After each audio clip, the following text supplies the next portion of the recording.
Bismillahirrahmanirrahim. Assalamualaikum. Nama saya Nurjana binti Osman.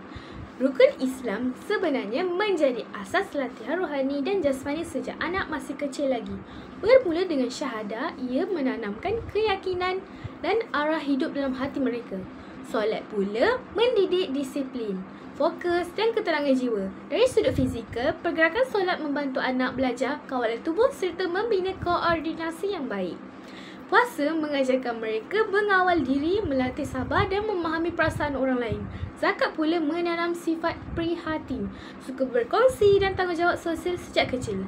Akhir sekali, ibadah haji memperkenalkan kepada anak tentang semangat pengorbanan dan penyatuan umat Islam di seluruh dunia.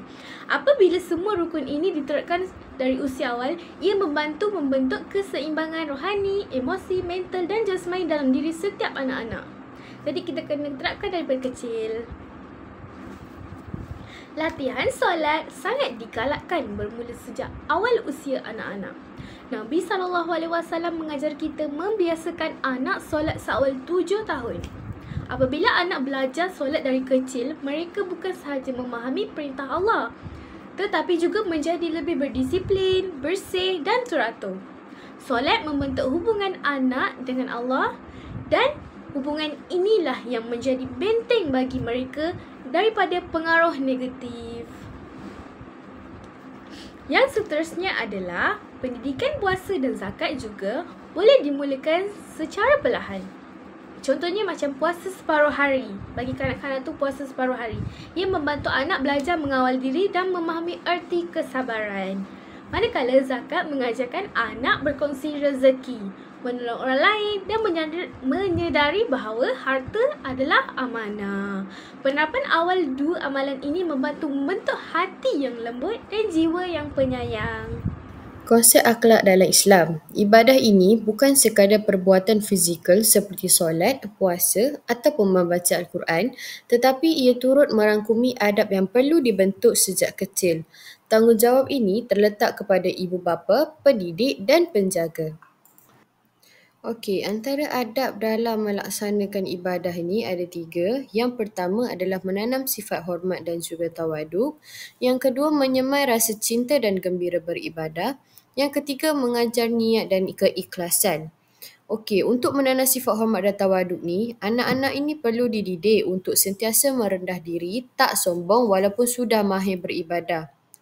Yang kedua, ibu bapa, penjaga ataupun pendidik perlulah ajar anak-anak untuk sentiasa ringankan mulut mereka untuk mengucapkan terima kasih kepada guru maupun ibu bapa yang telah membimbing mereka. So sebagai pendidik dan juga ibu bapa ni, kita kena ajar anak-anak untuk sentiasa ringankan mulut mereka, mengucapkan terima kasih kepada sesiapa sahaja yang membantu mereka, tak kisahlah dalam segi pembelajaran ke, dari segi ibadah ke, kita kena sentiasa ucapkan terima kasih kepada orang yang telah membantu kita. Okey, yang kedua adalah menyemai rasa cinta dan gembira beribadah. Ibu bapa, pendidik dan juga penjaga ni kena ajar anak-anak bahawa ibadah ni bukanlah satu, orang cakap bebanan, tetapi ini adalah cara untuk kita dekatkan diri kita dengan Allah Subhanahu Wa Taala. Okey, ibu bapa juga boleh menggunakan pendekatan kreatif seperti cerita Nabi, lagu, doa ataupun permainan pendidikan untuk menarik minat anak-anak ini supaya mereka tak rasa mereka dipaksa untuk melakukan ibadah. Okey, dan yang terakhir adalah mengajar niat dan keikhlasan. Okey, anak-anak ini perlu difahamkan bahawa ibadah yang mereka lakukan adalah kerana Allah, bukan kerana bukan orang cakap bukan untuk dapat pujian ataupun bukan kerana mereka rasa mereka dipaksa. Tapi sebaliknya, mereka buat ibadah ni, mereka orang cakap kena ikhlas. Kerana ada niat yang betul, lahirnya sifat ikhlas dalam diri. So insya-Allah ibadah kita itu akan orang cakap berlaku dengan baik. Okey. Pendidik juga perlu bimbing anak-anak ni untuk lafazkan niat dengan betul, serta diorang kena terangkan dekat anak-anak ni maksud tu secara ringkas supaya anak-anak ni faham. Okey, contoh diorang niat nak solat. So apa maksud niat tu? sebagai pendidik ni kita kena terangkan dengan jelas supaya anak-anak ni faham apa yang diorang niatkan.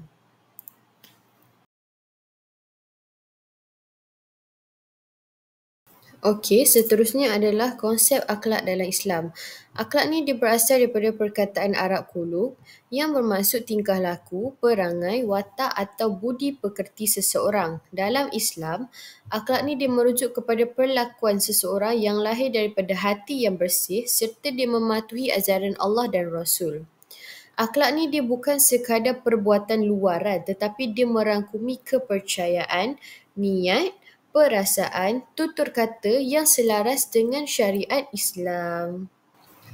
Antara konsep akhlak dalam Islam ialah yang pertama, pengertian akhlak secara umum, yang kedua, akhlak menurut perspektif Islam dan yang ketiga adalah ciri-ciri akhlak Islam. Okey, untuk pengertian akhlak secara umum ni, akhlak ialah sifat dan perbuatan yang tertanam dalam jiwa seseorang. Dia dilakukan secara spontan tanpa perlu dipaksa. Ia mencerminkan kepribadian seseorang tu sama ada baik ataupun buruk.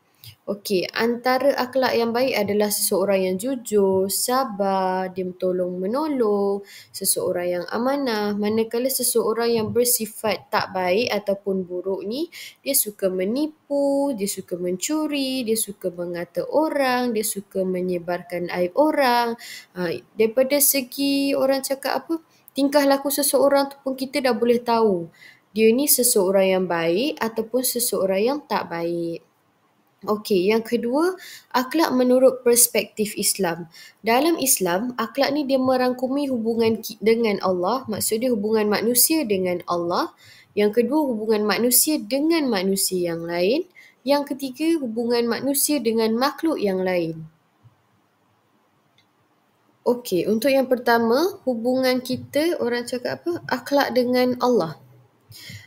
Sebagai seorang manusia, kita mestilah taat kepada perintah Allah, kita mestilah ikhlas beribadah hanya kerana Allah, kita mestilah bersyukur, kita mestilah bertawakal, kita sentiasa percaya qada dan qadar Allah. Yang kedua, akhlak kepada sesama manusia. Kita mestilah berbuat baik dengan ibu bapa, kita mestilah berbuat baik dengan orang lain, tak kisah dia tua ke muda daripada kita pun, kita tetap kena buat baik dengan dia. Kita mesti hormat guru kita mesti jaga adab kita ketika kita berkomunikasi dengan orang, kita mesti menepati janji yang telah kita janjikan dengan seseorang tu, kita mesti bersikap adil, amanah dan juga penyayang. Okey, yang ketiga, akhlak dengan diri sendiri. Akhlak dengan diri sendiri ni kita mesti kena jaga kebersihan diri kita sendiri, kita kena jaga maruah kita sebagai seorang manusia, kita mesti kawal emosi kita mesti rajin berusaha, tak malas, kita mesti hindarkan sifat sombong, dengki dan juga marah. Okey, yang terakhir adalah akhlak kepada alam dan makhluk lain. Kita mestilah tak merosakkan alam sekitar, kita mestilah sayang haiwan tu, kita mesti gunakan alam, orang cakap apa, sumber alam tu dengan baik, dengan berhemah. Okey, yang ketiga adalah ciri-ciri akhlak dalam Islam. Okey, yang pertama mestilah bersumberkan daripada Al-Quran dan juga Sunnah.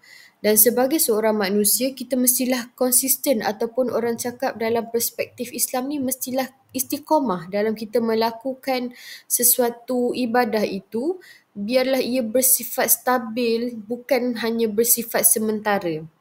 Okey, lepas tu bernilai ibadah ni pula kita tahu yang apa saja ibadah yang kita lakukan ini mesti ganjaran dia Allah dah janjikan iaitu pahala. Mesti akan dapat pahala. Segala kebaikan yang kita buat dekat dunia ni mesti akan dapat pahala. Itu Allah dah janjikan untuk kita. Okey, yang keempat adalah seimbang. Kita tak terlalu melampau melakukan ibadah tu dan juga tak terlalu kurang. Okey, yang kelima, membentuk kepribadian mulia itu akhlak mahmudah dan kita jauhkan sifat tercela iaitu akhlak mazmumah. Okey, yang keempat adalah kepentingan akhlak dan yang kelima ialah tujuan akhlak dalam pendidikan Islam. Okey, kepentingan akhlak ni yang pertama, membentuk masyarakat harmoni. Yang kedua, membina peribadi mulia. Yang ketiga, dekatkan diri kepada Allah. Yang keempat, jadikan seseorang itu disukai dan dihormati. Dan yang terakhir, menghindarkan kerosakan sosial seperti buli, fitnah dan juga jenayah. Okey, untuk yang terakhir iaitu tujuan akhlak dalam pendidikan Islam. Yang pertama, mesti membentuk anak-anak itu supaya jadi seseorang yang berdisiplin, beradab dan juga bertanggungjawab dalam kehidupan mereka. Yang kedua, lahirkan generasi yang beriman, yang menjaga hubungan mereka dengan Allah, menjaga hubungan dengan sesama manusia. Yang ketiga, dia jadikan ibadah ni lebih berkualiti kerana hati yang bersih ni, dia secara automatik dia akan hasilkan orang cakap apa? Tindakan yang baik. Bila hati seseorang tu bersih, segala tindakan yang dia lakukan tu mesti akan hasilnya menjadi baik. Dan yang terakhir, menjadi asas kepada kejayaan dunia dan juga akhirat. Hubungan iman dengan akhlak dalam pendidikan akhlak. Iman dan akhlak mempunyai hubungan yang sangat rapat kerana kedua-duanya saling menguatkan. Pendidikan akhlak dalam Islam tidak menekankan tingkah laku yang baik secara luaran, tetapi bermula daripada keimanan yang kukuh dalam hati. Antara hubungan penting iman dan akhlak adalah seperti berikut. Yang pertama, iman sebagai asas akhlak kerana akhlak yang baik lahir daripada iman yang kuat. Iman mengawal tingkah laku. Hal ini kerana iman menjadi pengawas dalaman yang mengawal tindakan. Yang ketiga, akhlak sebagai bukti keimanan. Tingkah laku yang baik menunjukkan iman yang kukuh. Yang keempat, pendidikan akhlak mengukuhkan iman. Apabila seseorang dibiasakan dengan akhlak baik, imannya juga semakin kuat. Yang kelima, iman dan akhlak saling melengkapi. Iman tanpa akhlak tidak sempurna, manakala akhlak tanpa iman tidak kukuh. Akhlak terpuji. Contohnya, jujur. Jujur bermaksud bersikap benar dalam percakapan, tindakan dan hati tanpa menipu atau menyembunyikan kebenaran. Contohnya, mengaku kesilapan walaupun dimarahi. Kepentingannya membina kepercayaan orang lain. Yang kedua, amanah. Amanah bermaksud melaksanakan sesuatu tanggungjawab dengan penuh kepercayaan dan tidak mengkhianati apa yang diamanahkan. Contohnya, menjaga barang yang dipinjam dengan supaya tidak rosak. Kepentingannya melahirkan individu yang bertanggungjawab. Yang ketiga, hormat ibu bapa. Maksudnya, memulihkan ibu bapa dengan mentaati, mendengar nasihat, menjaga hati dan membantu mereka. Contohnya, menjawab dengan sopan bila bercakap. Kepentingannya, mendapat keberkatan hidup. Yang last sekali, tolong menolong. Tolong menolong ni bermaksud saling membantu antara satu sama lain dalam perkara kebaikan. Contohnya, membantu rakan yang dalam kesusahan. Kepentingannya mewujudkan masyarakat penyayang, kuat dan bersatu padu. Saya Nur Ariana Syafia binti Muhammad Ali, nombor matches I243080113. Jadi, kita akan pergi kepada bahagian pencegahan akhlak tercela. Yang pertama, berbohong. Jadi, kanak-kanak ni biasanya mula berbohong apabila dia rasa yang dia akan kena marah. Jadi, sebagai langkah pencegahan, ibu bapa perlu bagi ruang kepada anak tu sendiri untuk mereka bercakap jujur.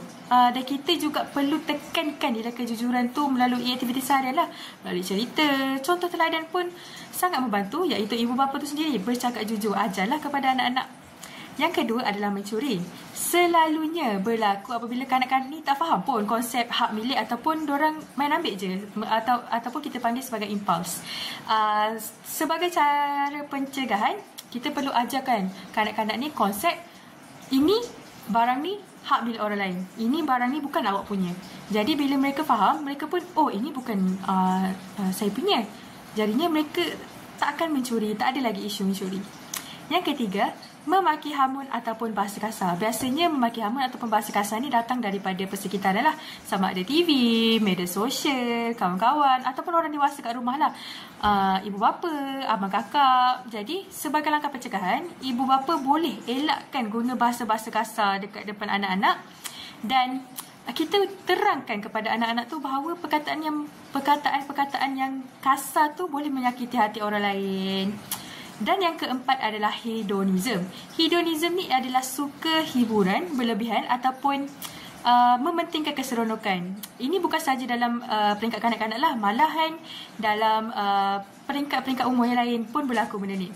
Jadi sebagai langkah pencegahan, kita boleh sediakan satu jadual kecil di mana kita boleh asingkan waktu belajar, waktu untuk mereka berseronok. Bukanlah kita tak boleh bagi mereka berseronok, tapi dengan kadar yang baik.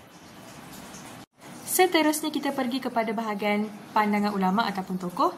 Jadi dari segi barat, mereka lebih menekankan rasional akal dan pembentukan watak kanak-kanak ni melalui pengalaman. Contoh tokoh ialah Immanuel Kant. Yang kedua, daripada segi Islam tu sendiri, kita mengaitkan pembentukan akhlak bukan sahaja pengalaman, malah berkait rapat dengan iman dan spirituality. Contoh tokoh ialah Ibn Khaldun. Jadi apa yang saya nak tekankan di sini ialah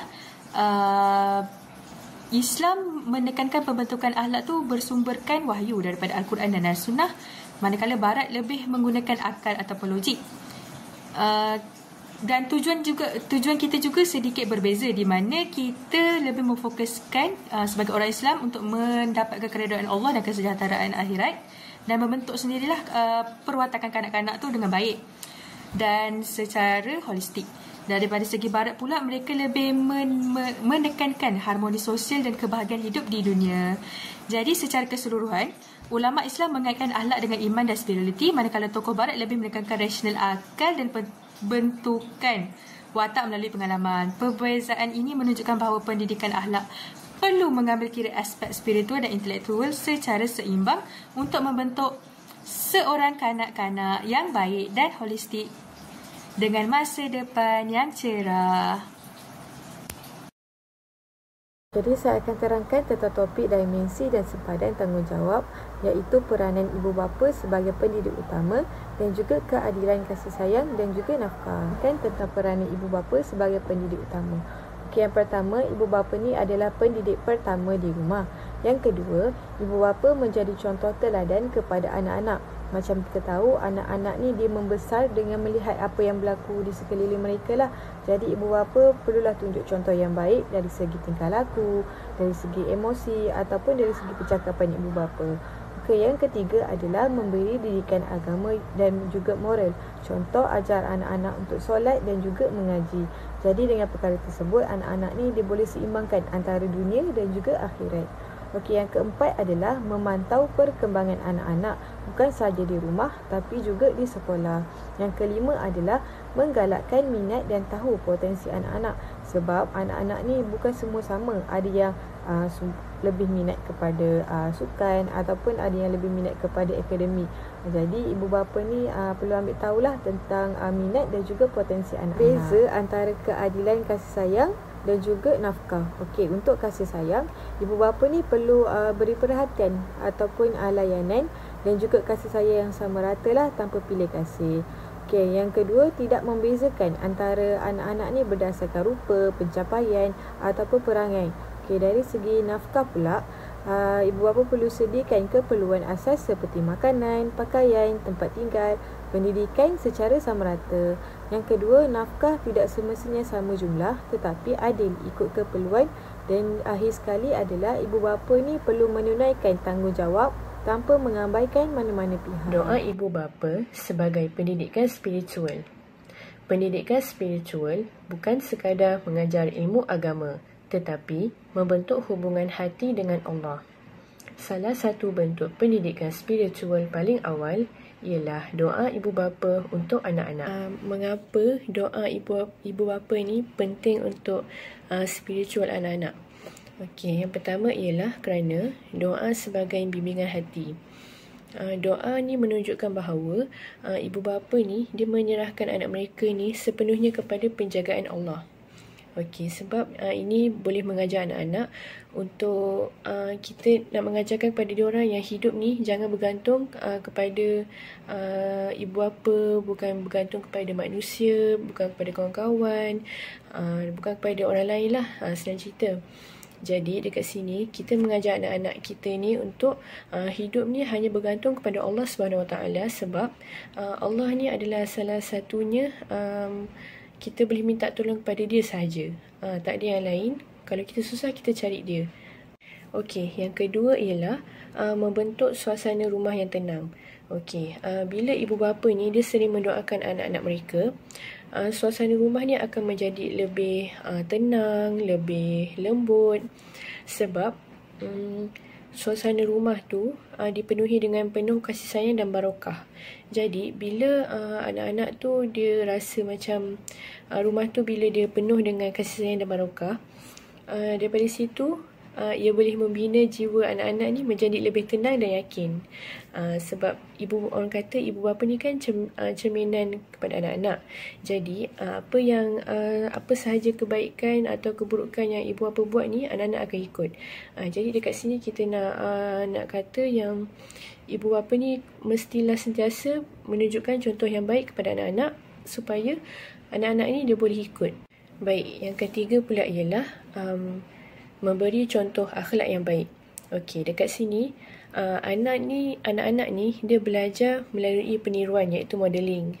Sebagaimana saya cakap tadi dekat membentuk suasana rumah yang tenang ni, sebab ibu bapa dia ni menjadi role model kepada anak-anak.